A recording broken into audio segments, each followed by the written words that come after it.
How to Stop Worrying About What Other People Think of You, Part 1. One of the most acute questions we ask ourselves in relation to new friends and acquaintances is whether or not they like us.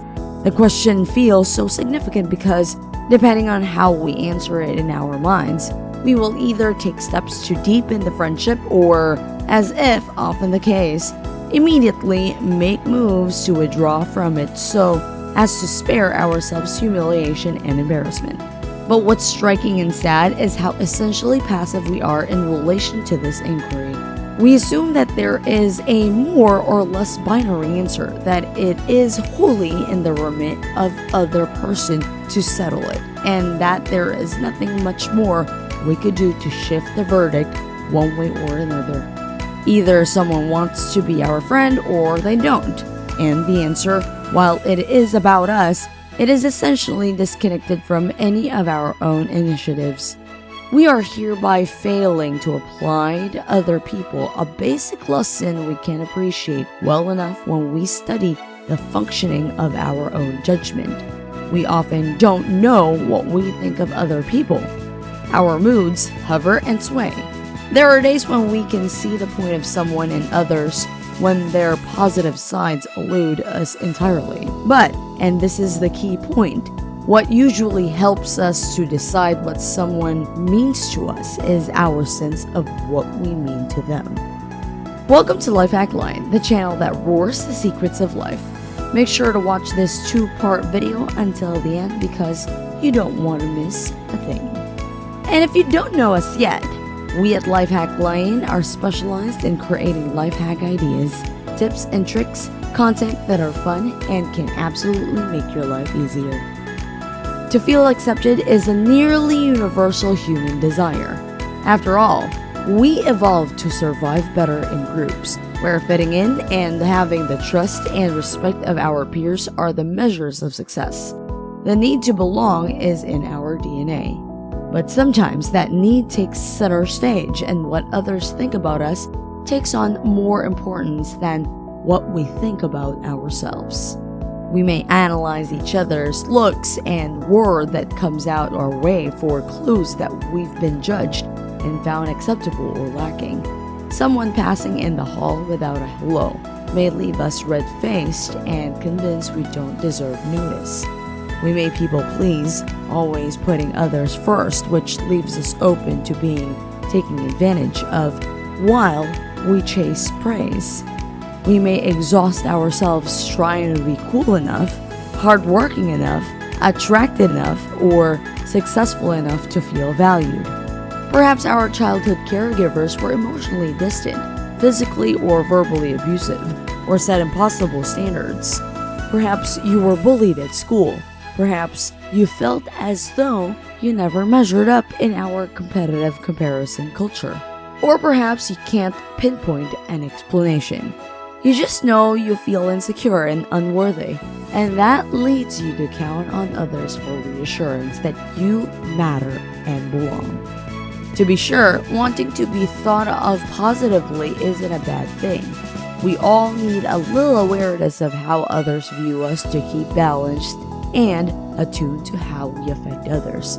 But too much concern about what people think can lead us to value only what others want from us, rather than what we desire and need. Here are some tips on how to stop worrying about what other people think of you. Number 1, create a new mindset. Why is it that some people seem to shine in any sphere in which they choose to exert themselves, and others cannot manage even a glimmer despite obvious talent? Research shows that it's the way that they think about their ability that really counts. Most of those who have achieved greatness, to use Shakespeare's term, have worked extremely hard to get there. Many were told that they would never amount to anything, but they believed that they could achieve and work hard to do so. There are 2 ways to view intelligence or ability.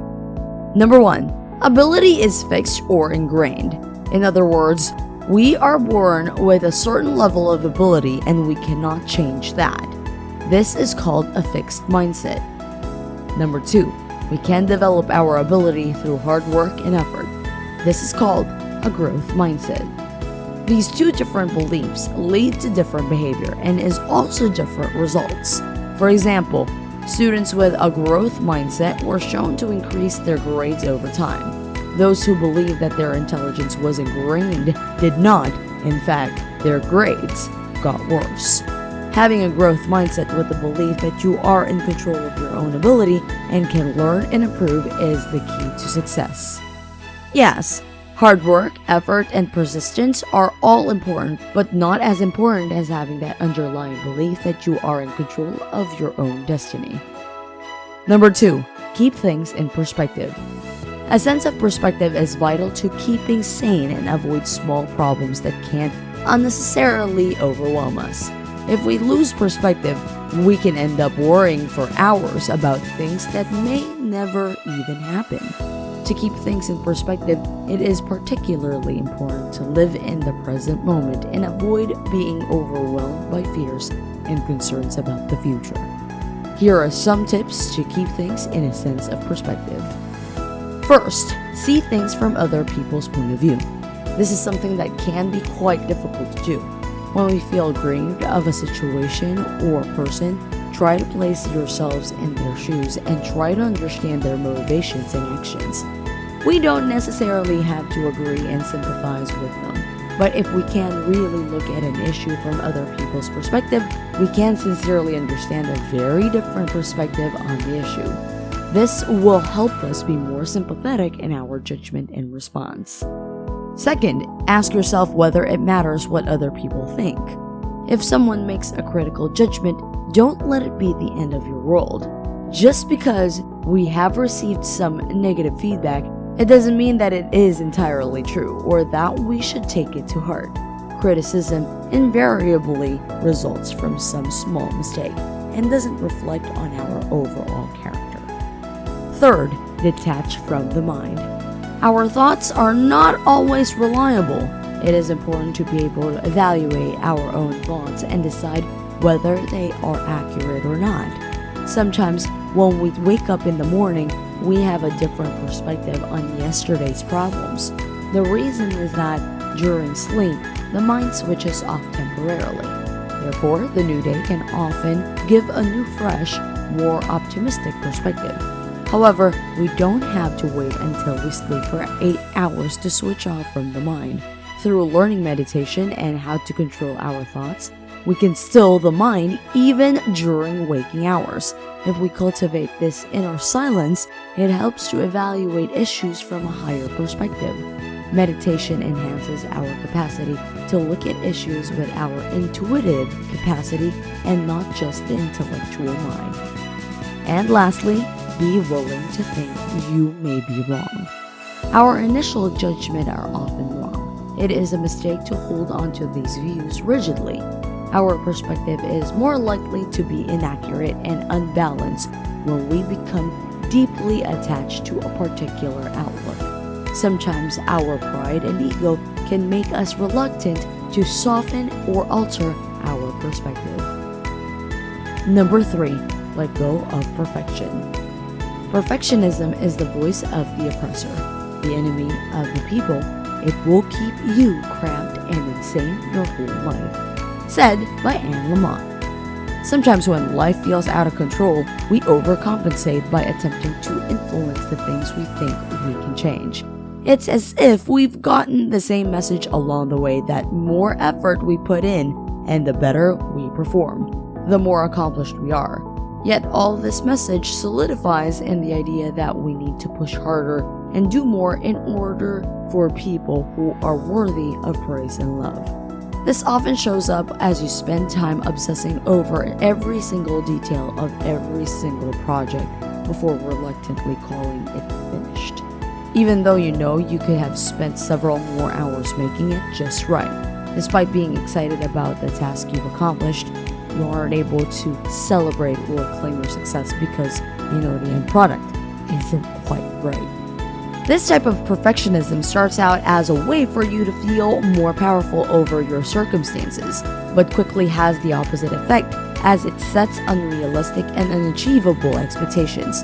which prevent you from truly being happy. When you put this intense pressure on yourself to make things perfect, you can end up feeling worse about yourself and your situation than you did before you set out to control it.